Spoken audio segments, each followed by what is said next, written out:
Baik, berikutnya adalah Bapak Imad Nikmatul, Vice President Islamic Ecosystem Solution Department, Head Islamic Ecosystem Solution Group, akan menyampaikan case study PT Bank Syariah Indonesia dalam mendukung penguatan ekonomi syariah dan wakaf uang di Indonesia. Tentu tujuan akhirnya adalah untuk eh, apa namanya ekonomi masyarakat ya, meningkatkan ekonomi masyarakat. Dipersilakan Pak Imad. Baik, terima kasih Bu Lis. Assalamualaikum warahmatullahi wabarakatuh.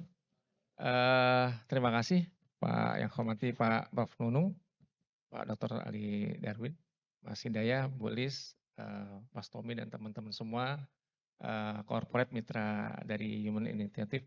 Yang pertama mungkin intermezzo ya Bu Lis. Nama lengkap saya mungkin panitia kurang lengkap nulisnya Pak.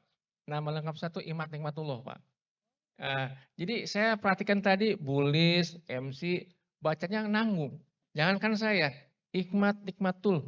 Tuh apa? Apa Hikmat Mantul kan enggak ya Pak. Jadi agak nanggung. Mohon maaf ya. Saya yang kedua juga mau kasih pantun Pak. Jadi nemenin Pak Hidayah. Mungkin pendek aja ya. Tolong cakepnya. Ya. Ada ikan hiu makan ubi. Cakep. Buat semua orang baik di sini. I love you bertubi-tubi. Ya. Cakep Terima banget. kasih. Baik, lanjut saja saya mulai dari landasan hukum ya Pak. Next, boleh. Next.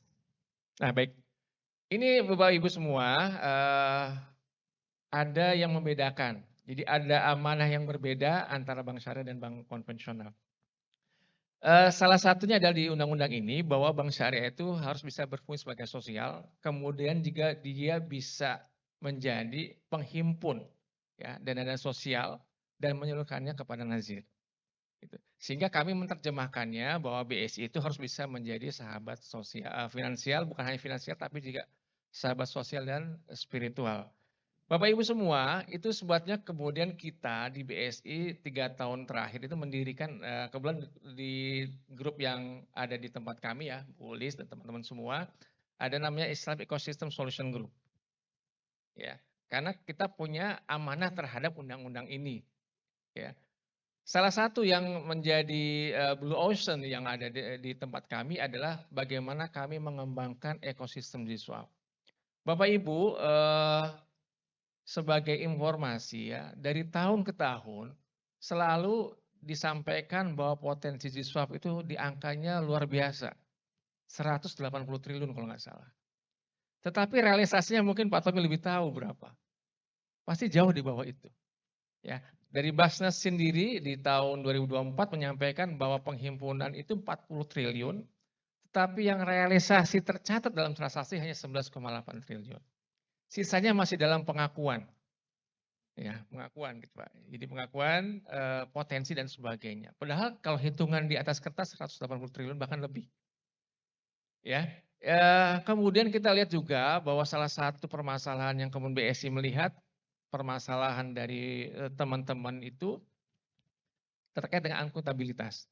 Terkait bagaimana membangun trusted ya, membangun kepercayaan dari para donasi, donatur, para potensial yang akan macam-macam berikan donasi itu kepada lembaga amil zakat yang lembaga yang penghimpun dana zakat dan sebagainya yang ada di Indonesia.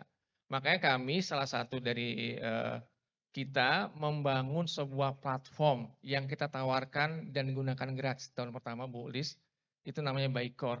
Yang semuanya itu Bapak Ibu semua mungkin teman-teman tahu bahwa banyak lembaga itu tidak memiliki sistem cash management ataupun sistem terkait laporan sebagainya, bahkan masih banyak menggunakan Excel.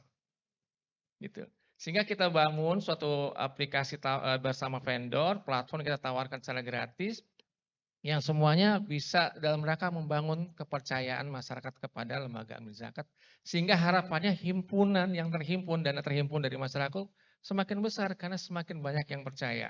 Karena platform ini bisa menghasilkan catatan laporan yang sudah PSAK, kemudian juga bisa mendata penghimpunan, penyaluran, termasuk juga dalam pengelolaan SDM-nya. Boleh next? Nah ini salah satu laporan yang terjadi terkait salah satu yang tadi disampaikan zakat, sekarang kita bicara salah satu yang blue ocean adalah wakaf, Bapak Ibu semua. Terutama wakaf uang. Bapak Ibu yang kami hormati, di dalam masyarakat kalau bicara wakaf, rata-rata yang diketahui hanya 4M. Ya, membangun masjid, membangun musola, membangun madrasah dan akhirnya membangun makam. Cuma 4M. Padahal potensinya luar biasa. Ya, tapi memang literasi terhadap wakaf ini masih kecil. Ini kira-kira gambarannya ya, belum lagi masalah-masalah yang terjadi terkait hukum wakaf dan sebagainya. Sehingga ini kira-kira yang kemudian kami di BSI mencoba mengembangkan wakaf, ya, wakaf uang khususnya sebagai salah satu media untuk bisa menghimpun dana, sekaligus juga menjadi media juga untuk menyalurkan kepada kayak ekonomi kerakyatan maupun kebutuhan-kebutuhan lain, termasuk tadi yang disinggung oleh Bu Retno. Boleh next? Next. Nah, ini gambaran kecil kami survei ya dari BSI sendiri terkait literasi. Bahwa dari channel kita saja ya, penghimpunan Jiswap, wakaf uang itu termasuk yang paling kecil ya. Misalnya contoh kami dari mobil bankingnya BSI Beyond ya. Kalau infak tuh dalam tahun lalu terkumpul hampir 70 miliar ya, dengan transaksi 7,1 transaksi, wakaf uang hanya 1,97 miliar dan hanya 24.000 transaksi dibandingkan dengan zakat. Artinya dari sini saja kita lihat bahwa literasi terkait wakaf itu masih rendah. Makanya kami bersama regulator ya, dalam hal ini membuat suatu produk, boleh next langsung, yaitu bagaimana kita menghimpun para wakif secara wakaf uang sementara. Nah, jadi kalau misalnya tadinya wakaf itu ada wakaf abadi uangnya, ini ada wakaf sementara. Dan ini bisa dilakukan juga kepada para korporasi-korporasi. Ya, boleh next lanjut. Bapak Ibu semua, wakaf-wakaf sementara ini kami membuat namanya wakaf ini di mana ya pokok Bapak Ibu misalnya, ya Bapak Ibu baik korporasi maupun individu ada dana yang idle, ya belum bisa digunakan sekarang kebutuhannya, misalnya Bapak Ibu bisa manfaatkan wakafnya. Jadi kita, misalnya saya punya uang 10 juta, ya 10 juta ini saya akan belikan sesuatu belum saat sekarang.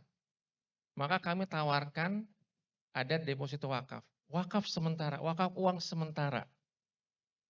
Di mana nanti bagi hasilnya itu akan diarahkan kepada proyek-proyek yang dilakukan oleh Nazir. Ya, boleh next langsung. Ini beberapa kita cobakan di retail dulu, Bapak Ibu semua. Boleh next. Nah ini kita mulai ketika itu 2 tahun yang lalu, ketika kami luncurkan dengan IPB, dengan alumni IPB, di mana para alumni IPB itu menitipkan dananya ke kita 1 tahun, di mana yang dana yang terkumpul itu bagi hasilnya diberikan kepada para mahasiswa dan mahasiswi yang kuliah di IPB, yang tentu saja tidak mampu, sesuai dengan kriteria dari para nazir alumni sendiri. Jadi ini menarik Bapak Ibu semua. Jadi kita bisa menjaring ya, bisa menjaring baik individu maupun mungkin juga korporasi yang memiliki dana yang idle, tetapi bisa ingin kemanfaatannya dilakukan, dan ini bisa tidak menghilangkan aset Bapak Ibu semua. Karena setelah jatuh tempo nanti, dana itu akan kembali. Kalau tadi Pak Wame menyampaikan bansos sementara berdaya selamanya, kami punya tagline, wakafnya sementara, pahala selamanya. Gitu. Ya, Bapak Ibu semua, jadi ini bisa dimanfaatkan. Proyeknya bisa macam-macam. Kita cobakan yang retail nih, Bapak Ibu luar biasa. BSI sendiri melakukan hal yang sama. Kita ambil para donasinya adalah karyawan sendiri ya. Para karyawan kita tawarkan deposito wakaf 1 tahun. Bagi hasilnya untuk membantu sekolah anak-anak outsourcingnya BSI. Jadi ini Alhamdulillah, eee, kita cobakan retail ini sudah ada 4.000 lebih, ya, 4.000 lebih, donasinya dari orang yang berdonasi gitu ya, ketika kita mulai dari 1 juta dan kemanfaatannya insya Allah banyak. Sepakat dengan Pak Tommy, mungkin tidak jumlahnya ya, tapi kemanfaatan lebih banyak Bapak Ibu. Dan luar biasa emosional yang terbangun. Dan ketika kami diskusi terkait dengan wakaf uang ini dengan beberapa praktisi, saya kemarin beberapa bulan lalu berdiskusi dengan Pak Cyril Nurhadi ya, mungkin Bapak Ibu tahu juga, beliau lama di saham, dan ini bisa berkembang luar biasa. Dia kepikir dengan itu, kenapa nazir itu mungkin nggak ya nazir itu Pak Tommy bisa juga sebagai bentuknya PT, seperti funds manager. Sehingga ketika ada wakif itu, kemanfaatannya bisa dikelola dan kelebihannya itu yang dimanfaatkan. Jadi Bapak Ibu semua sedikit informasi, kalau pokok wakaf itu tidak bisa hilang Pak, tidak boleh hilang.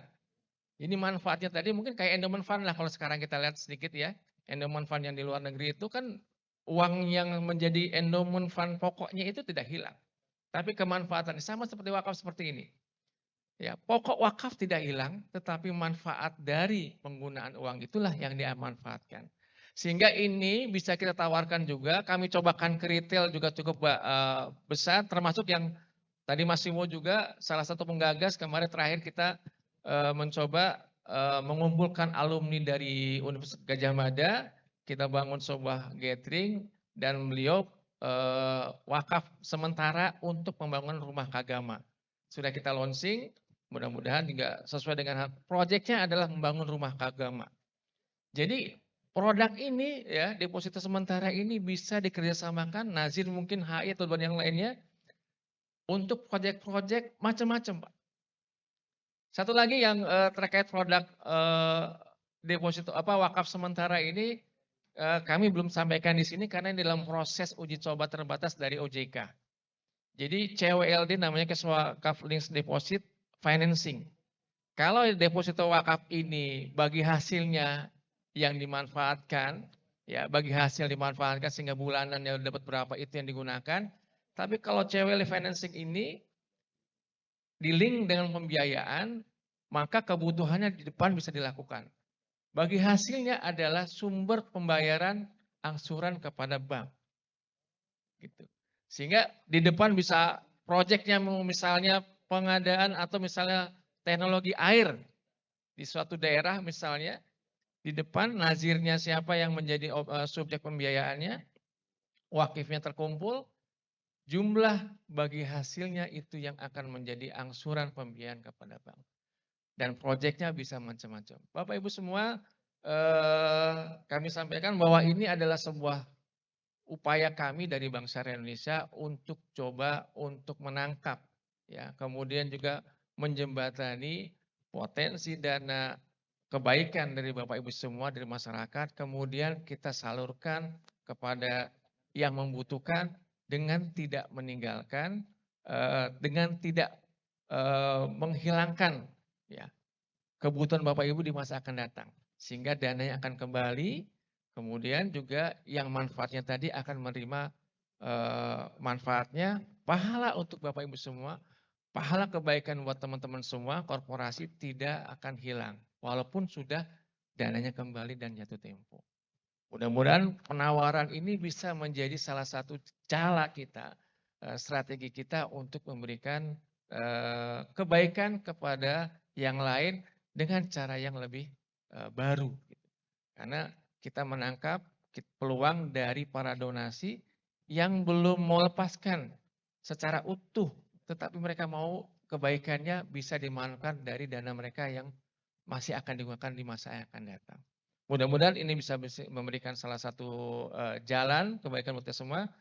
Dari kami terima kasih. Assalamualaikum warahmatullahi wabarakatuh. Waalaikumsalam warahmatullahi wabarakatuh. Mohon tepuk tangan untuk Pak Imat.